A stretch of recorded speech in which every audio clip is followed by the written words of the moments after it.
Good evening, spiritual warriors. Welcome. I hope you had a wonderful week. Missed you. Did you miss us? And I hope you've been practicing some of the things we've gone through. We are working right now from Bhaktitirtha Swami's book, Spiritual Warrior 5, Making the Mind Your Best Friend. And those who are following us or been with us, you know we did some chapters from Spiritual Warrior 4, which was conquering the enemies of the mind. And so I hope we can get into this and learn and grow. Every time I go back and read, it's like, oh my gosh, I remember saying that, I don't remember saying that. But it's an adventure every time we come together. Bhaktitirtha Swami tells us that all too often that the society we live in has taught us to deal with the afflictions of the mind with a Band-Aid approach, wherein we try to make improvement, even if only temporary. But like any other conflict or crisis, a conflict with our mind is a great opportunity for spiritual growth. I don't know if you were with us way back in November 2008 when we began with the 12 qualities of a spiritual warrior. And at that time, the first quality that we dealt with and discussed was mastery of the mind. And each volume that we've gone to, if you're paying attention, you'll see how we will need to and must master that mind and control our senses and the mind.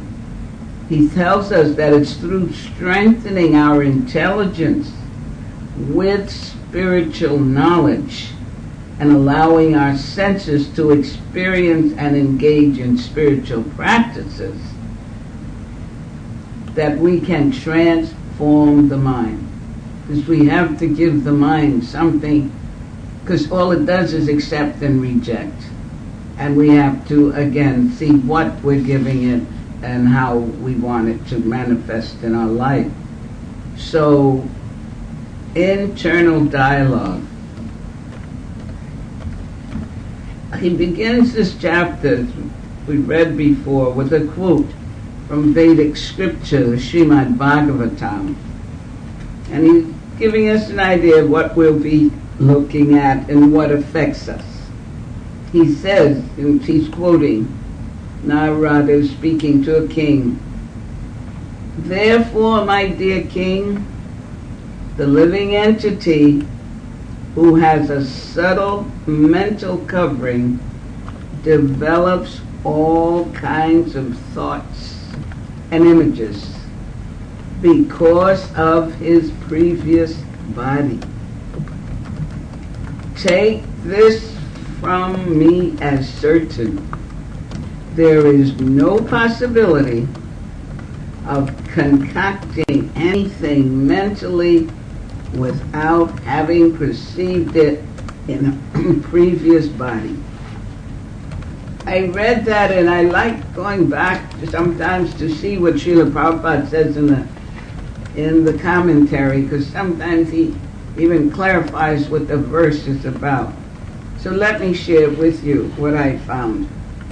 Now this is Srila Prabhupada speaking on that particular text that Bhaktitirtha Swami begins this chapter on internal dialogue. Srila Prabhupada states, "Actually, the Supreme Personality of Godhead, Krishna, is the supreme enjoyer. When a living entity, that's us, wants to imitate him, he's given a chance to satisfy his false desire to lord it over material nature. that is the beginning of his downfall. As long as he is within the material atmosphere, he has a subtle vehicle in the form of the mind, which is the stockpile of all kinds of material desires. Such desires become manifest in different bodily forms. So he's telling him the conclusion is that the mind is the storehouse of our past desires. And we have this present body due to our past desires. Similarly, whatever we desire in this present body will be expressed in our future body. Thus the mind is the source of all different kinds of bodies. And it's interesting, he reminds us, Srila Prabhupada, that if the mind is purified, and that's really what we're about doing if you've been following these classes and the different subject matters that Bhakti Tirtha Swami has been presenting to us to work with anger and excessive anxiety and giving us the techniques to transcend them and transform them into something higher. By doing that, we're purifying the mind. And if the mind is purified by Krishna consciousness, what is Krishna consciousness? Knowing God Krishna, calling him by his name as we call him Krishna, always thinking of him, never forgetting him, and knowing that we are his servants. But if one is purified by Krishna consciousness, one will naturally, in the future, get a body that is spiritual and full of Krishna consciousness. Okay? And in that body we will know who we really are, because every living entity is constitutionally an eternal servant of Krishna, God. Okay, I just wanted to share what Prabhupada says. Now we're going to move through. And we left the last time with some exercises to do. And I hope you were able to do them. And I don't know, is that chat room working? Did it come up? That if any of you did work on it, if you may share something or would like to let us know how it went. But what we looked at last time was Bhakti Tirtha Swami giving us that we have to go beyond the externals. And how many times have we touched on that? We've got to see what's going on inside, because it's really what's going on inside that's showing us on the outside. And if we don't like it, then we got to go and check. He tells us that we all have an ongoing internal dialogue or internal conversations that develop from the aggregate of our life experiences and that we constantly repeat to ourselves. And what happens too is that the many people in our lives often give us specific labels, right? Which we then embrace and even directly place on ourselves. And that's why the getting to the essence and the spiritual aspect of our being, knowing who we are as spirit souls, and as we just read, our real position is servants of the Lord. And as Bhakti Tirtha Swami has told us, that we are eternal beings. Okay, and we're functioning in a material world. So he says the internal dialogues of the speaker as well as the receiver affects all areas of communication. Most people are only aware of the externals. which obviously makes communication and our relationships in general very difficult. And you know, sometime in trying to communicate with someone, and it can be difficult, but what he's saying, you have to be careful also of your internal dialogue. And of course we don't know what theirs is. And if the two of you are not communicating and just seeing and talking within yourself, it's even more difficult. Most importantly, he says, by identifying too much as physical beings, we overlook the deeper aspects of our real identity. And then the next area he covers is the influence of karma. And he reminds us that modern sociology and psychology both acknowledge that we are basically products of heredity and socialization, and that we are greatly affected by our parents' genes. However, most people do not understand as clearly that although these influences do in fact affect a person, they stem from karma in previous lifetimes. And this is so important. I remember when I had the realization, I through the years, I thought I understood reincarnation, but when the realization came that, I guess for me personally, I was hearing a class a few years ago, and they referred to a scriptural verse which I went to read. And I wish I had, maybe next time I'll find it to read. But it had to do with the lifetimes of Brahma and the different demigods, and how they come in annihilation and reconstitution. But what I was struck with suddenly, rather, the light bulb goes on, that I, as an individual soul, has been going around lifetime after lifetime after lifetime. And again, I'm here in this particular material body, in this particular location, on this particular planet. And it was something maybe I had thought about, but it really struck. And then, of course, as you study and you realize that that mind goes with you, your subtle body mind goes with you, and you bring, as he's telling us here, that many of the things that affect us stem from karma in past lifetimes.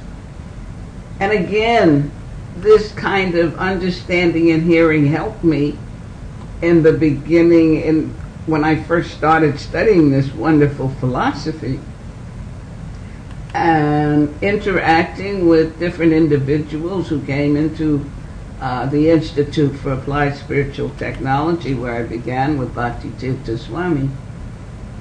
And when there were interactions that I guess I could say were painful for me, I couldn't understand why we're having these exchanges, why they're saying things like that, and why I was feeling the way. At some point, it both came to me, I don't know what I was in their past life or what they were in my past life, because we're not just beginning, you see what I mean. We've all been going around and around, and we sometimes meet up again. And we have to complete things that we did in the last lifetime, and we're being given an opportunity, especially if we're getting spiritual knowledge with which to deal. So that helped me, I guess I would say, interact differently or at a different level with things that were coming up. So Bhaktitirtha Swami goes on, he says, we had certain experiences in this life which directly affect our current thought process and the way in which we codify various aspects of our lives. However, our gender, race, language, and family, which have determined our current thought process, develop from experiences and relationship in past lives. The chain goes on and on. And I think that's important if we can grasp it and just stop for a moment and think about your relationships, even in your family. I remember when with my children, I don't know what age they were, and just going along, I was studying again metaphysics and different spiritual things. And that same thought came up that, what experiences did we have in our past lives? In fact, what I started doing as my children grew older, I kind of thanked them for coming into my life to help me to grow and giving me an opportunity to help them. And that's a nice understanding. So he's saying that our current physical, psychological, and spiritual makeup develops from our previous experiences and associations. So, for instance, the quality of our sadhu sangha, or the quality of our association with saints and devotees, will have a tremendous effect on our spiritual strength and the quality of our devotion. Many wonderful factors determine the quality of devotional service, and many inauspicious influences also affect our current involvement in devotional life. Remember, this program, it's called spiritual warriorship. And that means we're developing and growing spiritually and understanding what that means. The next section we went through was called accessing our authentic self. He says, if we examine any given period in our lives, we will remember many significant events and people who strongly affected our lives. If we combine all these influences, we will discover the person we have now become. And this is important because as spiritualists, we're on the spiritual path, we are constantly trying to access our authentic self. We want to realize our eternal nature and understand that we actually have an eternal personality. That's knowledge. The personality whom we now identify as ourself is not our real self. Because what most of us, all of us are doing is identifying with this body. That personality is just a part of the external and subtle processing that goes on. Our previous lifetimes that have led to this body, and both our past and current lives have led us to think, react, and respond in certain ways.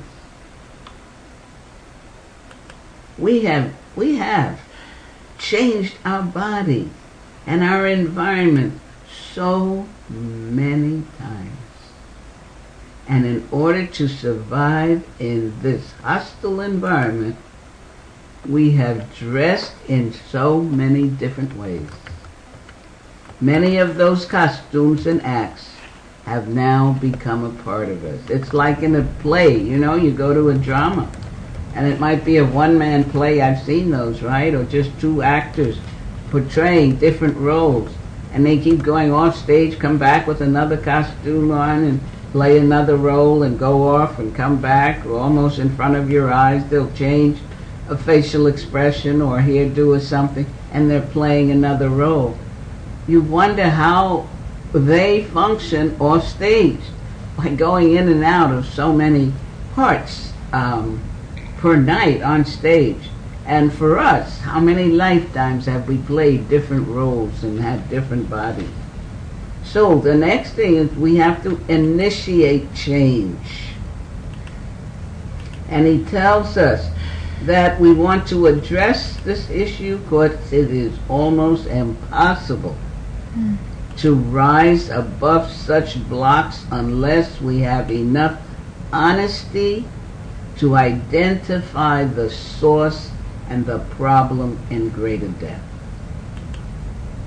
Many people in secular as well as in spiritual community have so many problems and issues which stem from their current identity and their connection to these past negative influences of socialization and internal conversations. We must pay attention.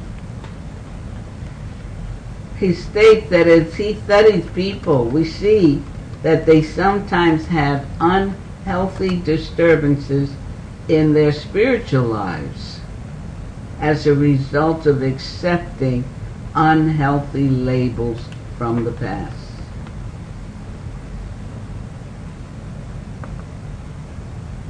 And then he wants us to also discuss topics for the protection of children, because we want to encourage them sufficiently.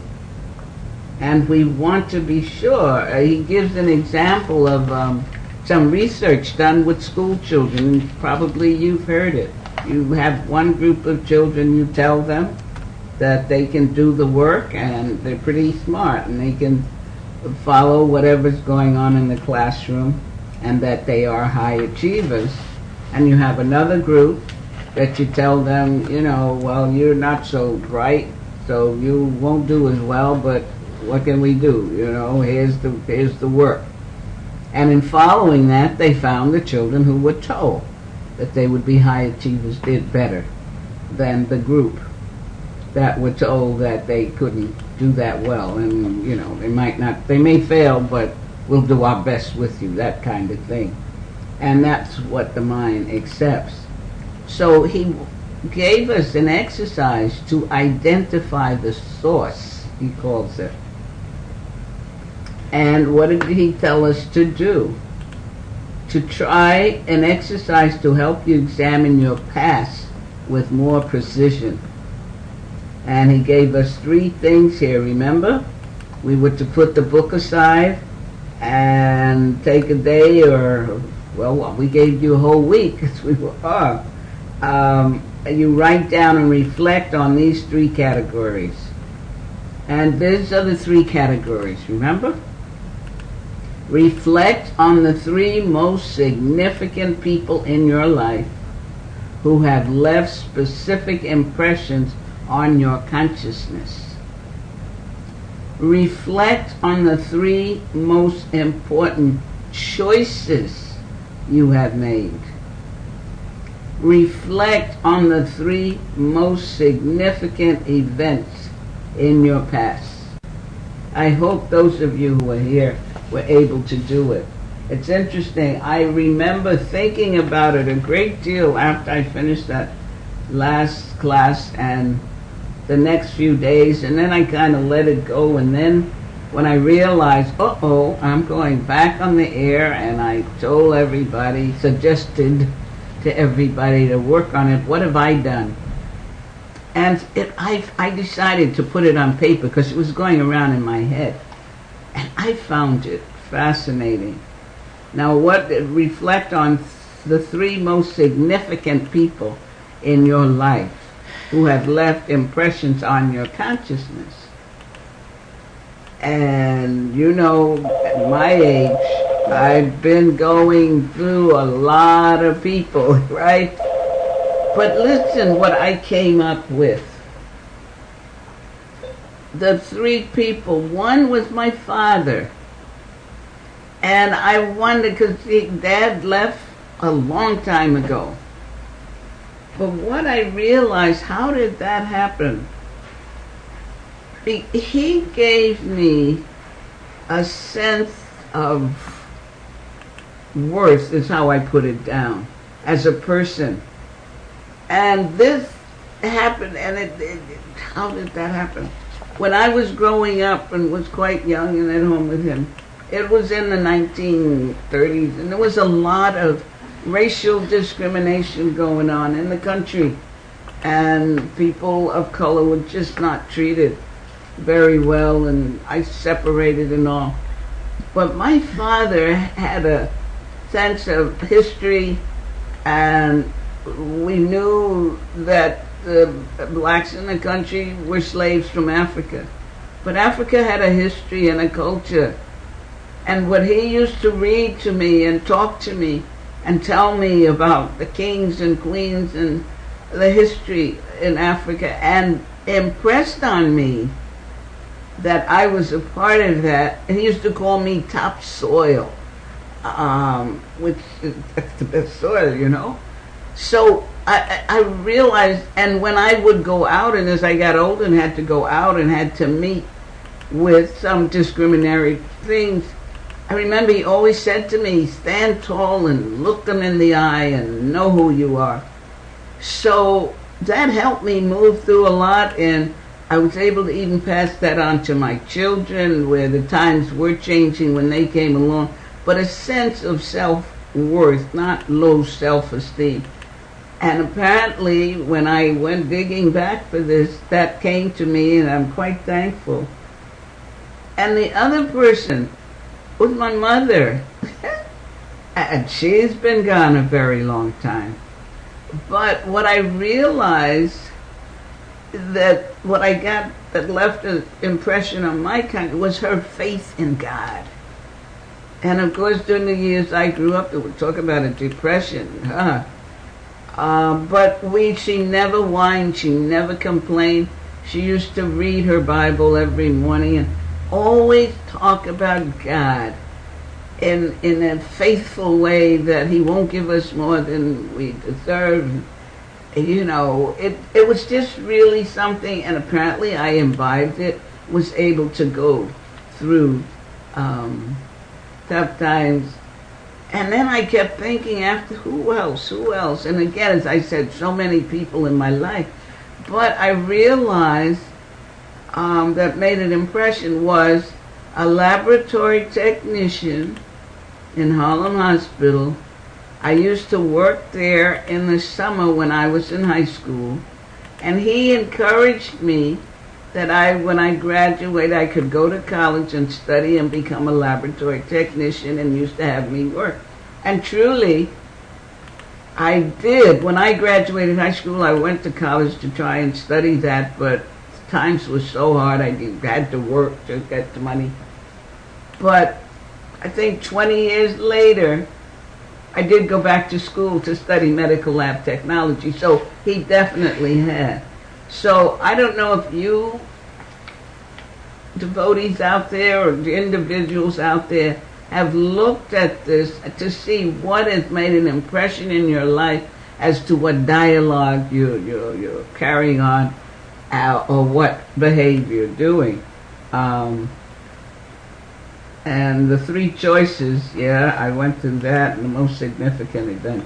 So, I don't know, maybe I'll share them at another time, because I do want to move on with today's lesson. But I hope you all try to write them down and see, because whatever Bhakti Tirtha Swami is giving us in these Spiritual Warriors books, it's to help us grow spiritually and to let go of blocks and obstacles that's preventing that.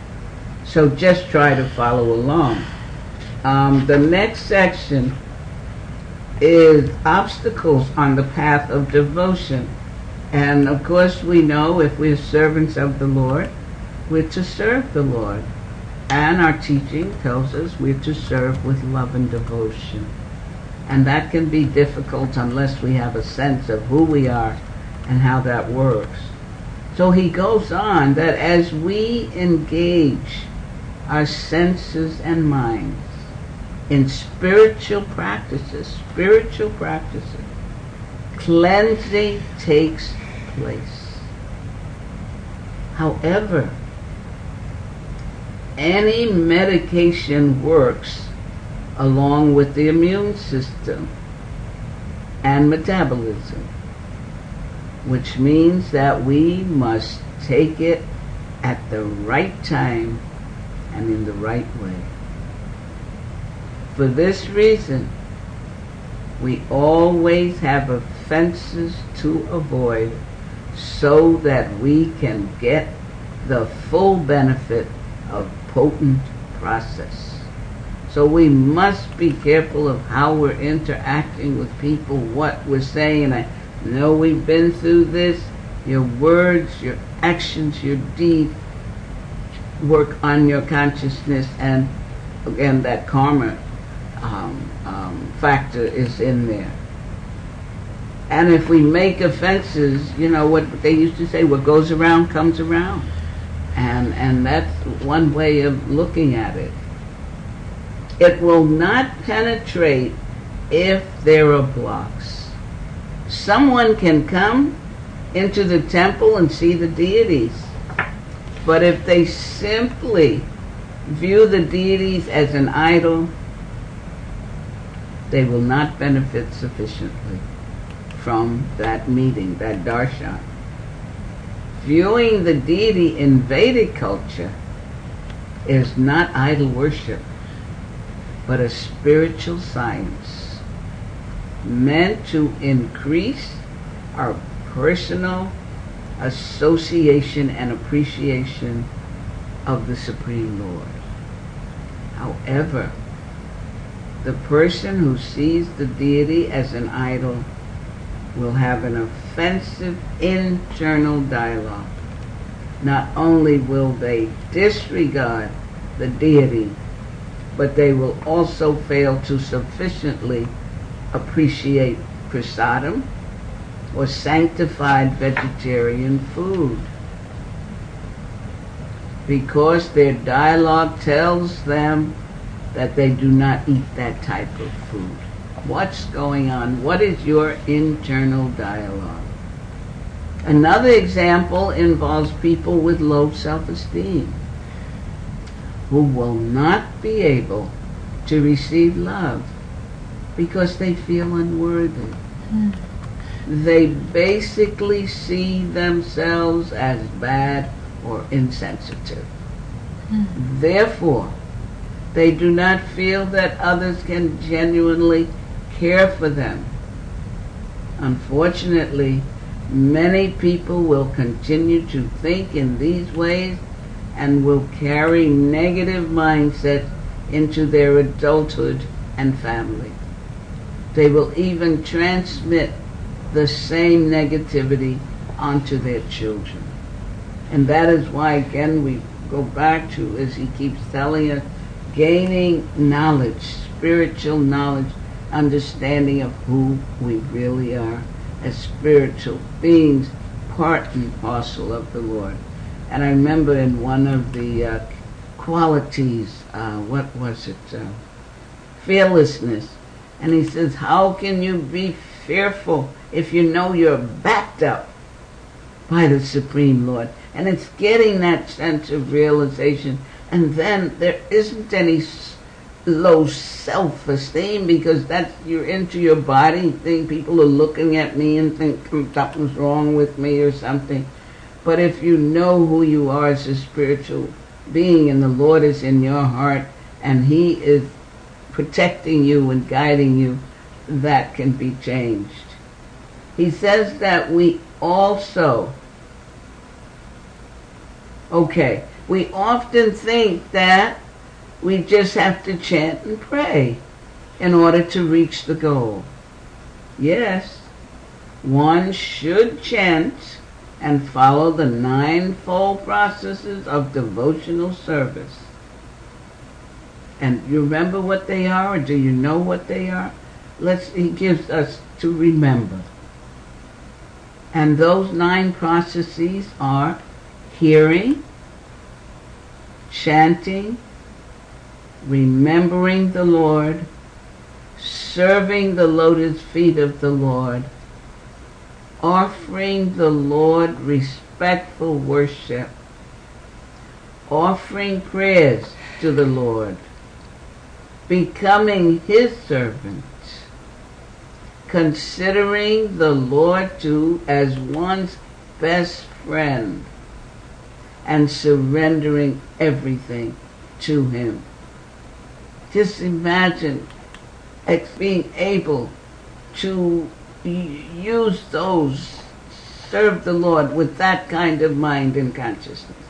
In previous ages, a devotee could practice just one of those processes and attain perfection. But in this age of Kali, age of quarrel and hypocrisy, we need to follow all of them, since we do not execute any one of them with sufficient quality. We also understand that other factors influence our devotional service. For instance, if we have a problem with our physical body or subtle body, it might disturb our consciousness and our spiritual life. When we feel good physically, we will often find that we have more enthusiasm to carry out our spiritual activities. This is another reminder, and it's so wonderful in reading and hearing and seeing how these things manifest in our lives. I went through an internal dialogue with myself and this physical body recently. I don't know if you all have been following me. Back in April, I had a fall, and I've been going to physical therapy and getting exercises and stretches and things, but the pain has been lingering. And the doctors have said, and the chiropractors said, and the physical therapy, it'll take time, but you're getting better. And I kind of accepted it. But for a while here, a couple of days, I would get up and moving was so painful, and standing was so painful. And my inner dialogue began, I realized later. And it was saying, maybe you'll just have this pain the rest of your life. They said a long time, but that could be. And every time it would hurt some, that inner dialogue would say, just think, you'll have this the rest of your life. And it was hurting, and I sometimes was actually tears. I remember I got to the physical therapist, and it was, how are you today? How's it going? And the tears just started rolling. And it was like, am I going to have this the rest of my life? And he said, but you're doing better. Remember when you came in? Yes. How was it then? Oh, I was really bad. How are you now? It is better. And I had to check myself. And I'm thankful to say, between getting that nonsense out of my head and continue going, the pain has lessened. But that's just an example. We must be mindful and aware, because we're responsible for what's going on in there, and we can also be accountable and responsible for change. He says, similarly, when our phobias or minds do not interfere as much, we will also have fewer obstacles, and the spiritual message can penetrate more easily.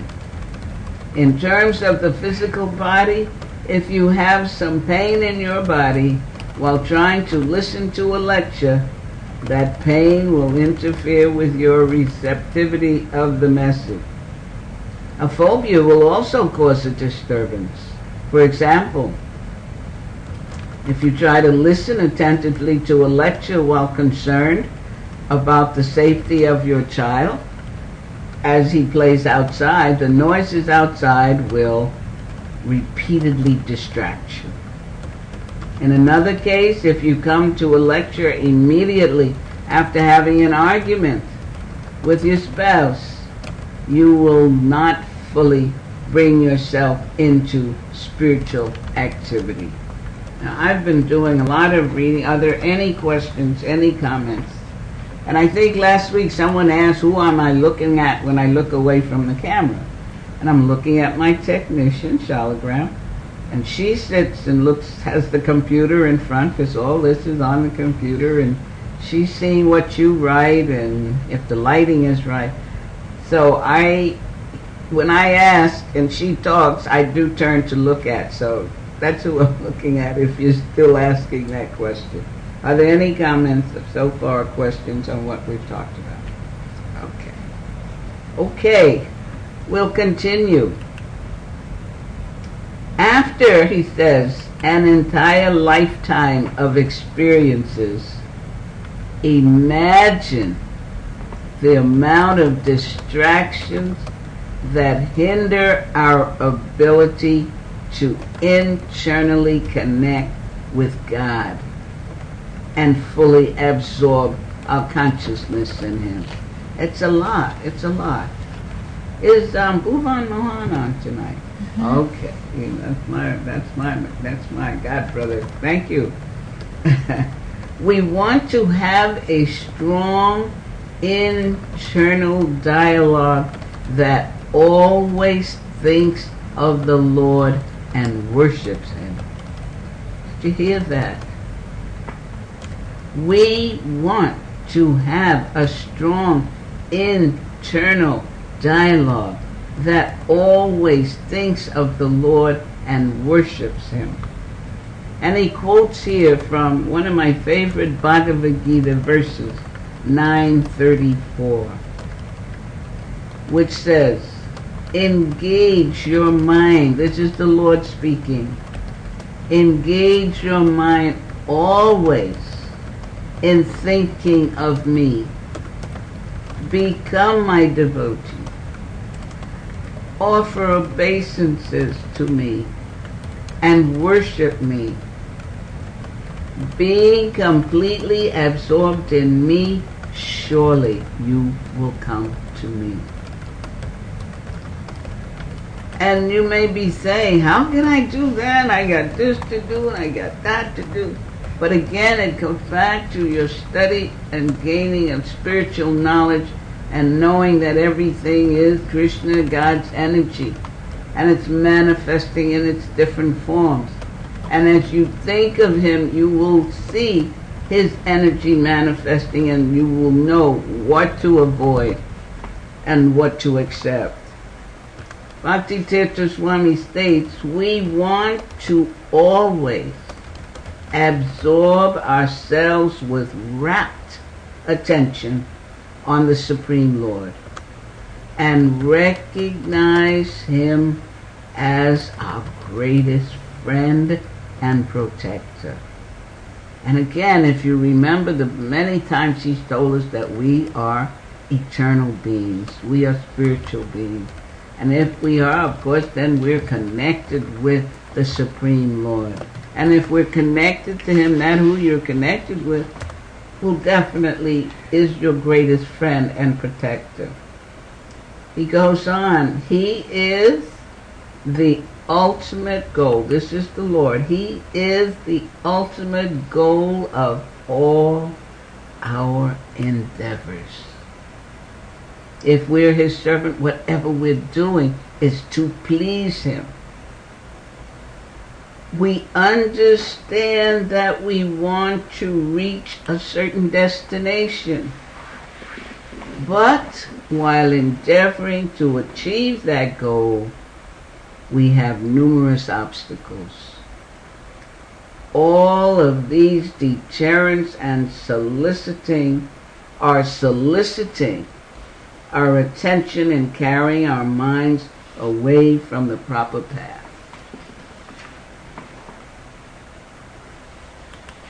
Remember that whole chapter we did on managing anger? And he gave us so many things that if we allow the mind to run to, we don't have a sense of what's causing us to be angry at that time. But if we know that whatever we're doing, we're endeavoring to serve the Lord and His parts and parcels, which we're all part of, we have a chance to hear wonderful instructions from the Scriptures. And we have a chance to embrace them and fully enter into them. However, we are drawn away by these hindrances, and instead of dealing with them, we tend to ignore them and think that they will go away. In many cases, we find that after 10, 15, or even 30 years of chanting, meditating, praying, and participating in spiritual processes, those hindrances still remain. They will go away if we allow the chanting and meditating to enter deeply into our consciousness. But if we have too many blocks, the process will not sufficiently enter and take over our existence. Once again, please take the time to stop and reflect on the following exercise, which involves the recognition of your internal dialogue. Some studies indicate that most people maintain an internal dialogue that is over 80% negative. And that's true if you really stop and pay attention of what you're saying, thinking and saying. Some people will say to me, make a statement, and I'll say, is that what you want to happen? No. So why are you saying it? Why is your thinking? Because again, the mind accepts and rejects. So it's up to us. The ball is in our court. For an entire day, here's your exercise.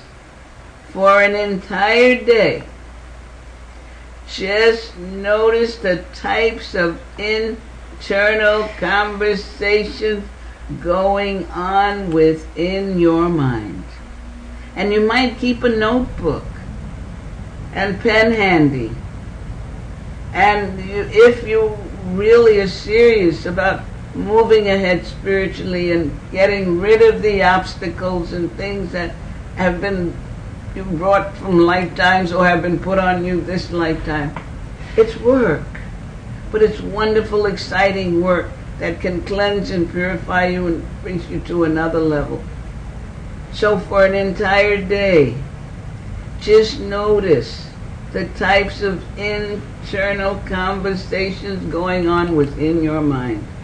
And I'm saying keep a notebook and write it down. Remember we had that in as a part of managing the anger, to keep a journal so you can see what comes up or what triggers a certain behavior and write it down. Again, we have to be responsible. It's not about blaming others.